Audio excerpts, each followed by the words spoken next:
Hey, good morning, YouTubers. Today we're going to do a little rant and rave about something that I've been checking out online. We have quite a few do-it-yourselfers out there, YouTubers, that are claiming that paper filters are dumb and it's going backwards in time.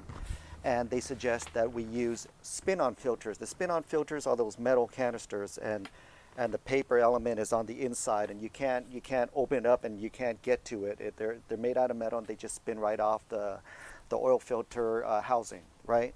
And Toyota and Lexus and many other companies have gone to these paper filters. There's different sizes, different heights, different diameters, but everybody's pretty much going to paper. And there's a lot of people that are claiming these are no good. We're going back to the dinosaur ages with these. And I'm going to have to defend the paper cartridge. And this is why. There's quite a few categories I want to touch base on. Okay, so I agree with you. The spin-on filters are super easy, but you have to remember, super easy comes at a cost, right? There's going to be quite a few inconveniences that come with the paper cartridge that sits inside of a oil filter housing, right? There's going to be some inconveniences, but the payoff is a lot larger, and it's not about you and me. It's about, the entirety of our society and our world and our future. And this is why Toyota and Lexus have gone to these, because they have thought about the future. It's their vision. They're playing a major role in the world, right? To try to clean up the place, right? There's big organizations out there trying to clean up pollution and whatnot. And what these do is these are able to be incinerated, right? You can't take metal byproducts and incinerate them that easy. There's just way too much of a process to break these metal oil filters down, the spin-off ones. A lot of people, I'm not saying everybody, but a lot of people don't bother trying to recycle them, so they end up in landfills, they end up in your oceans, they end up in the bellies of whales and dolphins, But Toyota and Lexus went to these paper ones because we left the metal housing part of it on the car itself. You don't have to worry about recycling it. The only thing you have to worry about recycling or breaking down are paper elements, which is a lot easier to break down than metal elements. Okay, that is one. Okay. Two, let's talk about people, and I know you've seen this, a lot of YouTubers are claiming that these are really messy, okay? And they're really messy is because these guys that are claiming they're messy to take off is because they don't know how to do a freaking oil change. They're trying to take shortcuts. They're trying to assume that this is still a spin-off filter. A spin-off filter, you just spin it off and you dump it inside your oil pan. And this one, you gotta do a whole bunch of other shit. But let me tell you, a spin-off, a paper element one, just like the one that comes with your Lexus, has a separate drainage right here that allows you to drop all the excess oil out before you open up the main housing. By the time this is all drained out, and it gives you like a little spout inside your oil filter. Let me see if I got one here. Whenever you buy something from Lexus, the oil filter element, it's going to come with, your typical O-rings, and it's going to come with a plastic spout, right? And the plastic spout, and I know you guys have all seen this plastic spout. Where is one? Where is this plastic magical? Here it is. It comes with this plastic spout, right? That you stick at the end right here, and you screw it on, and all the excess oil is supposed to drain out, right? After it drains out, then you put the O-ring and you put this extra cap back on, which some people think is a hassle, but literally it's like 2 minutes out of your time. Jesus Christ, guys. After all the excess oil comes out, you remove the main housing. Once you remove the main housing, there is no oil left for it to spill on your face. It comes out pretty dry. Compared to a spin-off element, a spin-off filter, when you spin it off, you have all that oil coming out already. There is no other way to drain that oil except to spin off the whole entire filter. You got to spin it off very slowly.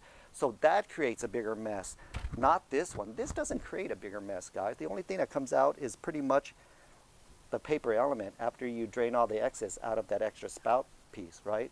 So that's two. I believe this is less messier, even though they say it's more messier, and that's not true. Okay, so let's talk about 3.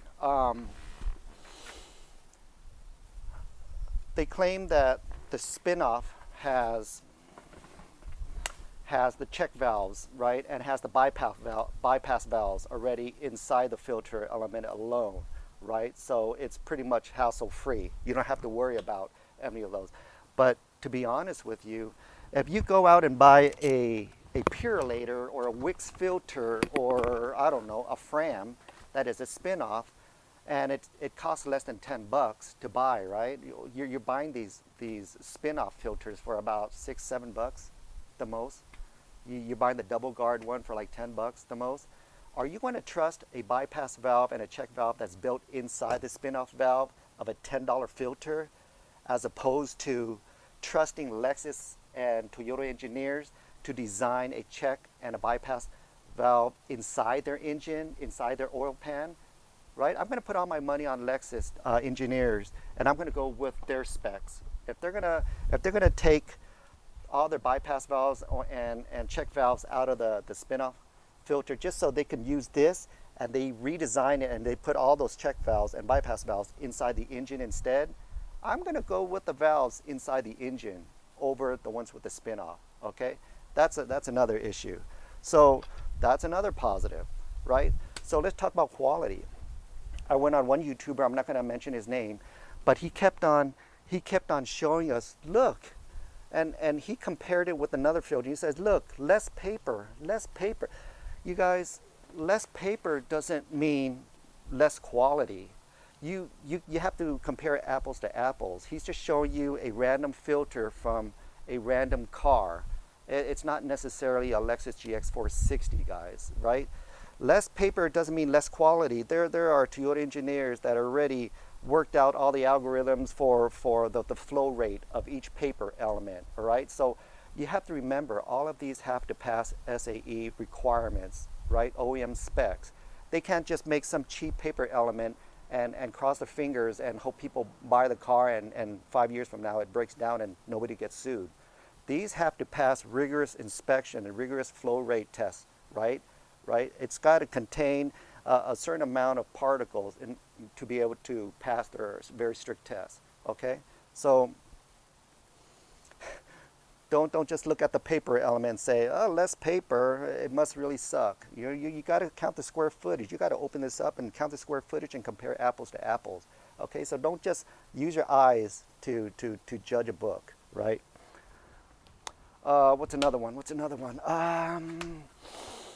Aftermarket products. Here's a good one. Aftermarket products. So there are companies out there. I'm sure if you guys are good researchers, you guys would know what I'm talking about. There's an aftermarket product out there that says, hey, we built an adapter for you guys to get rid of the paper element.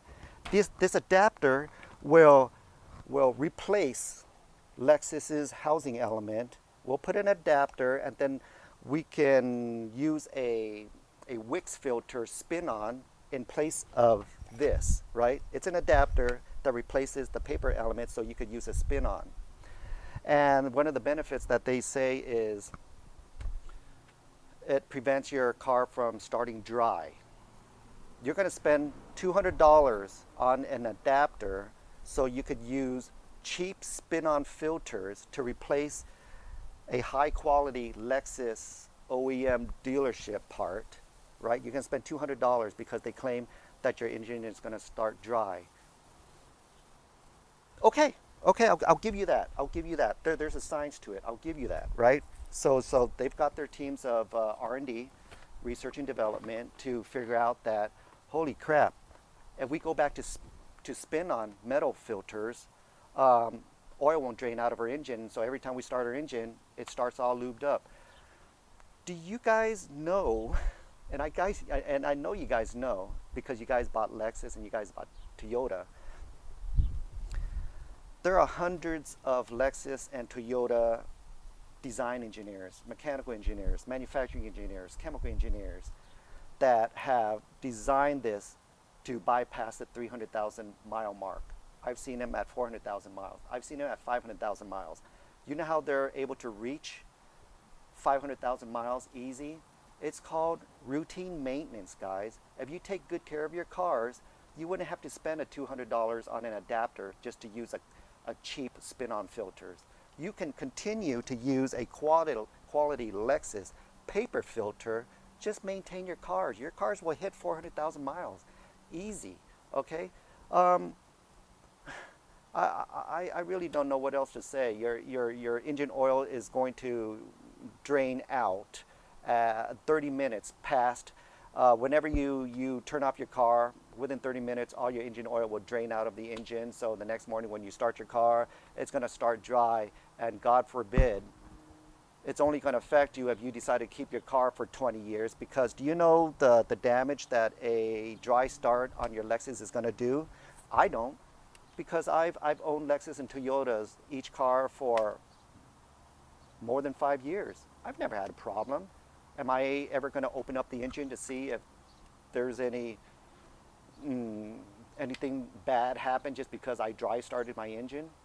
There's a reason why these cars go past 300,000 miles, right? 400,000 miles, 500,000 miles, okay? The little things like dry engine starts, okay, will only occur and will break down your car eventually, and it doesn't have to just do with lack of engine oil at startup. It has to do with because your engine is a machine. It's eventually going to break down no matter how well it's designed, how well it's built. It's still a machine. It will break down, but will it break down at 50,000 miles, 100,000 miles, 150,000 miles? No. I've owned GX 460 and 470s all my life.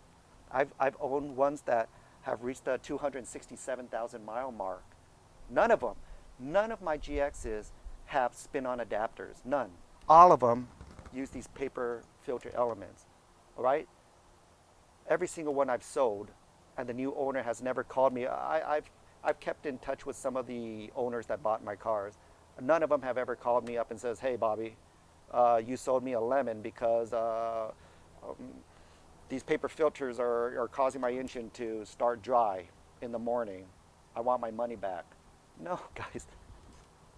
You have to remember, these people that are selling $200 adapters are selling gimmicks because they're making money off your fears, off the love of your car. You love your car so much you want to dump money into it, but dump money into it where it matters the most, right?